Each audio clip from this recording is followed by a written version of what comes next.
Un incendie s'est déclaré à Dugny en Seine-Saint-Denis ce matin. Un homme d'une cinquantaine d'années est décédé malgré la mobilisation de 50 pompiers. Le récit avec Thibaut Cordier sur place.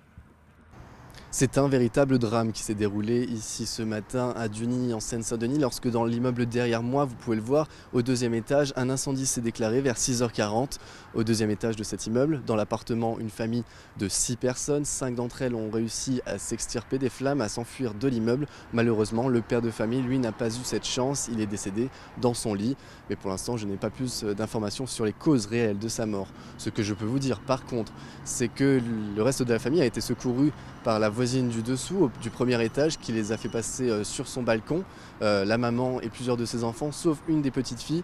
La petite fille qui avait peur en fait de sauter du balcon, elle a donc été secourue d'un autre côté de l'immeuble par un agent municipal qui passait dans le coin, et aussi grâce à l'aide d'autres voisins aux alentours qui ont déposé en bas de l'immeuble un matelas pour qu'elle puisse descendre sans problème.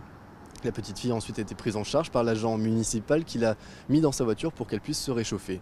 Les pompiers, eux, sont intervenus très rapidement vers 7h ce matin. Ils étaient 50 mobilisés pour éteindre les flammes. Ils ont réussi à venir à bout de l'incendie vers 8h30 ce matin. C'est ensuite la police judiciaire qui est arrivée sur place pour commencer à mener l'enquête. Mais pour l'instant, aucune information supplémentaire n'a été donnée sur les causes réelles de cet incendie ici à Dugny, en Seine-Saint-Denis. C'était Thibaut Cordier depuis Dugny pour BFM Paris.